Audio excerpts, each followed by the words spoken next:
Bismillahirrahmanirrahim. Assalamualaikum warahmatullahi wabarakatuh. Alhamdulillahirabbil alamin. Wassalatu wassalam ala asyrafil anbiya'i wal mursalin sayyidina wa syafi'ina wa maulana Muhammadin wa ala alihi wa sahbihi ajma'in. Rabbi shrah li sadri wa yassir li amri wahlul 'uqdatam min lisani yafqahu qawli. Baik pemirsa sekalian yang saya hormati, pemirsa channel Lubbil Lubbi ya, yang sangat saya hormati. Alhamdulillah di kesempatan kali ini kita bisa bertemu lagi, kita bisa belajar bersama lagi. Semoga apa yang saya sampaikan bisa bermanfaat bagi kita semua. Di kesempatan kali ini kita akan belajar bersama tentang doa. Kita mungkin sudah sering sekali berdoa, namun mungkin ada beberapa hal yang belum kita ketahui, atau mungkin beberapa hal yang jika kita ketahui akan membuat doa kita semakin khusyuk, semakin yakin akan dikabulkan dan lain sebagainya. Baik, yang pertama terkait dengan doa ya, kita jangan malu untuk meminta kepada Allah hal-hal yang kecil ya. Nabi Muhammad SAW dalam hadisnya yang diriwayatkan oleh Imam At-Tirmidzi bersabda, liyas'al ahadukum rabbahu hajatahu kullahu hatta yas'ala shis'ana lihi idzan qata'a. Hendaklah setiap kalian meminta kepada Tuhan kalian ya, hajatahu kullahu, hajat-hajat kalian ya, semuanya, hatta shis'ana lihi idzan qata'a. Bahkan hendaknya kalian itu meminta tali sandal yang putus. Tali sandal yang putus itu kan sesuatu yang kecil. Tapi kalian jangan malu gitu ya, untuk meminta kepada Allah tali sandal. Ya Allah, tali sandal saya putus ya Allah, beri saya tali sandal yang baru ya Allah. Itu enggak apa-apa kayak gitu. Bagus. Ya. Ibnu Rajab rahimahullahu taala meriwayatkan bahwa dulu orang-orang soleh di zaman salaf dulu itu mereka meminta hal-hal kecil, hatta ya hingga mereka itu meminta garam itu loh, minta ke Allah gitu. Jadi garam ini bisa membuat mereka berdoa gitu. Dan doa adalah ibadah. Kita kan enggak, ketika garam di rumah kita habis ya, garam di dapur habis, kita serta-merta aja beli gitu. Ya sebaiknya berdoa dulu, ya Allah, garam saya habis ya Allah, mudahkanlah saya mendapatkan garam ya Allah, beri saya rezeki untuk bisa membeli garam ya Allah gitu. Kita enggak, karena kita merasa didaya gitu. Kalau untuk urusan mendatangkan garam aja kayaknya enggak butuh Allah deh, enggak usah doa lah, kayak gitu kita. Padahal seharusnya gak gitu, kita berdoa dulu, baru setelah itu melangkah, berikhtiar untuk bisa mendatangkan garam ke rumah kita ya. Karena semua yang terjadi ini atas izin Allah, dan apa yang kita inginkan kalau Allah gak mengizinkan, ya gak akan terjadi. Kita kehabisan garam, oke, saya mau ke toko, saya mau beli, ya Allah berkehendak membuat uang kita hilang ketika di jalan, bisa aja kan ya. Oke, uang saya hilang, saya mau ke rumah lagi, saya mau ngambil uang lagi, ngambil uang terus di jalan ya menuju toko, Allah takdirkan tokonya tutup, kita kesulitan mendapatkan garam ya. Allah bisa membuat kayak gitu. Toko tutup, oke, saya mau cari toko yang lain. Sampai di toko yang lain ya, ternyata uang kita gak cukup misalnya ya, karena di toko yang ini harganya lebih mahal daripada toko yang biasa kita beli garam di situ.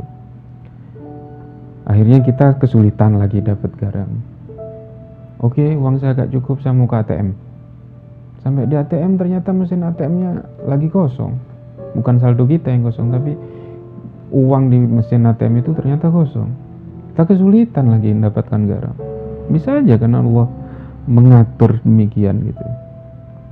Oke, saya mau cari ATM lain umpamanya. di ATM lain ya, karena sudah banyak peristiwa tidak mengenakkan yang kita lalui, akhirnya Allah membuat kita lupa PIN kita umpamanya karena kebanyakan kebanyakan kartu ATM ya. Allah bikin kita lupa PIN kita, ketelen kartu ATM kita, ya sudah, sulit sekali ternyata mendatangkan garam kalau Allah nggak mengizinkan gitu ya. Jadi hal sepele garam ya, itu membuat orang-orang soleh di zaman dulu itu berdoa gitu. Dan kita ndak, karena mungkin kita merasa nggak butuh Allah lah kalau cuma untuk mendatangkan garam. Dan ya, hal-hal kecil hendaknya juga membuat kita berdoa kepada Allah Subhanahu wa ta'ala, apalagi hal-hal yang besar gitu ya. Yang kedua terkait dengan doa, hendaklah kita mempertimbangkan doa ya, sebagaimana kita mempertimbangkan hal-hal yang terjadi di sekitar kita. Oliver Luth, beliau ini rektor di Birmingham University, pakar fisika ya, pemilik hak paten radio.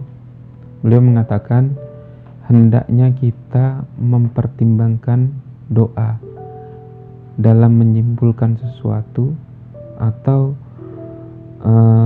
kita mempertimbangkan doa sebagaimana kita mempertimbangkan fenomena yang lain.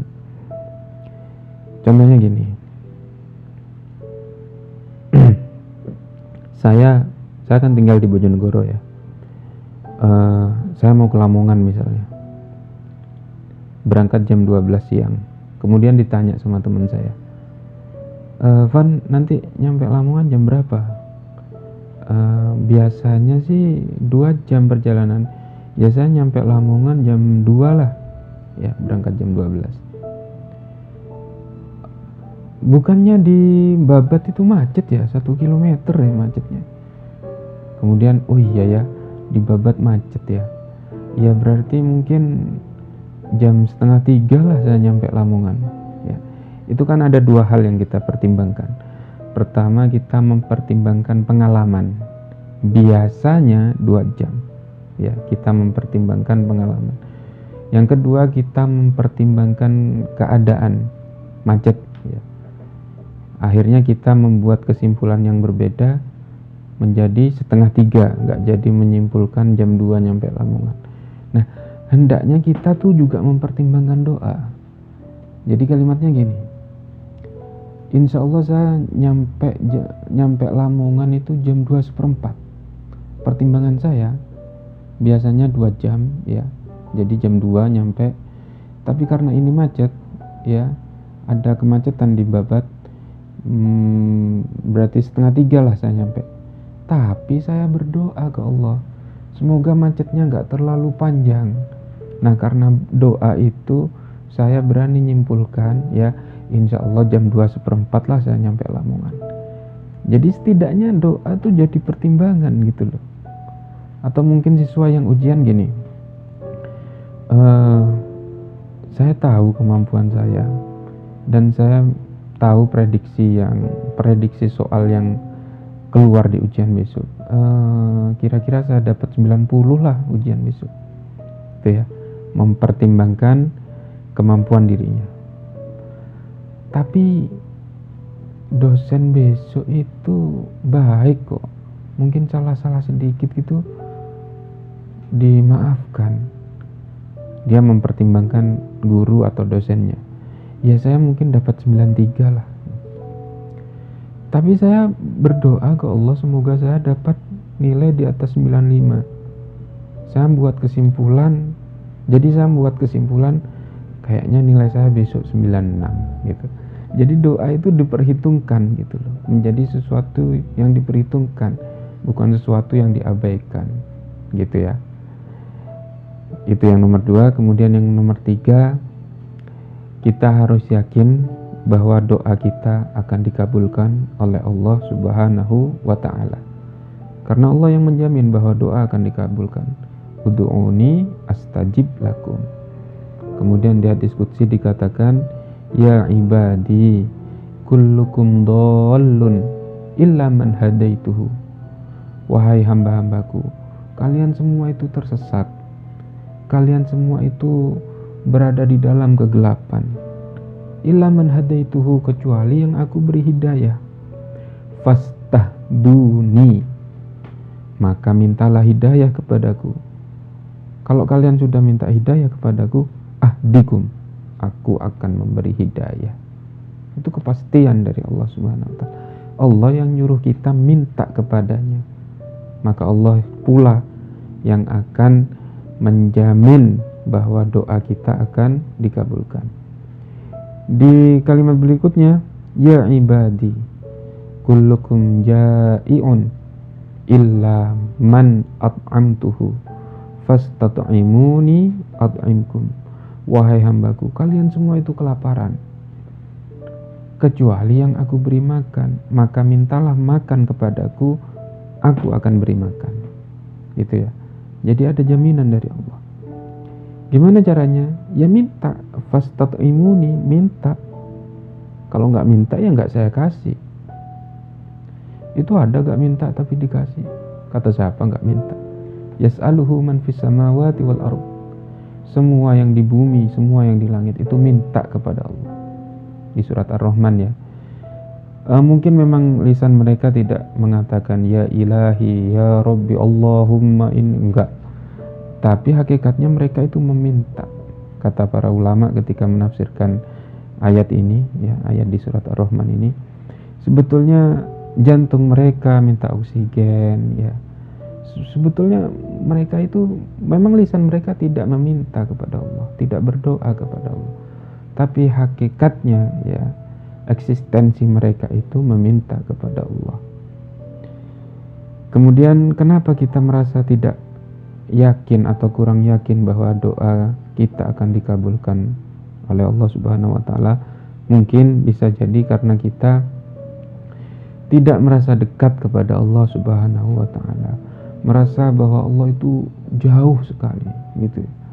Nah, ini yang harus kita revisi gitu ya. Kita perbaiki pemikiran ini. Allah itu dekat ya.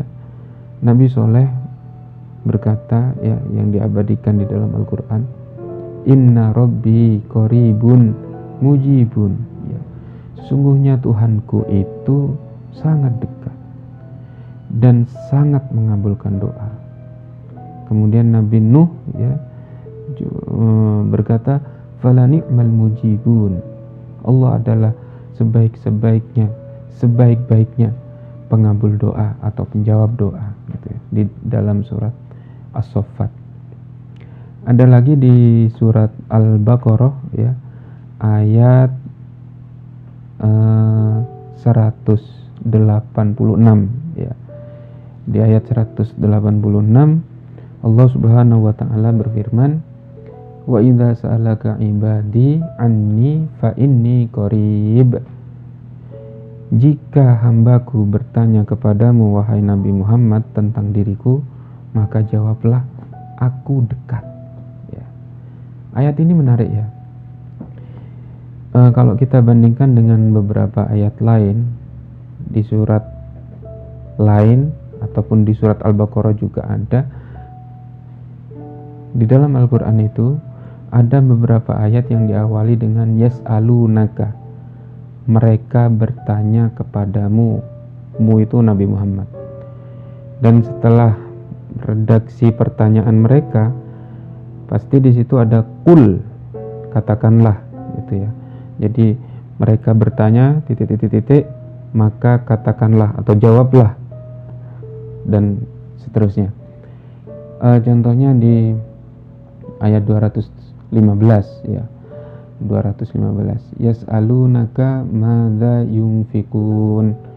Mereka bertanya kepadamu wahai Nabi Muhammad, madza yunfikun, apa yang mereka infakkan.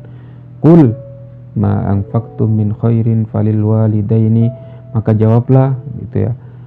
Ila akhirih. Kemudian ada juga setelah itu selisih 2 ayat ya. Yas'alunaka 'anis syahril harami qitalin fih.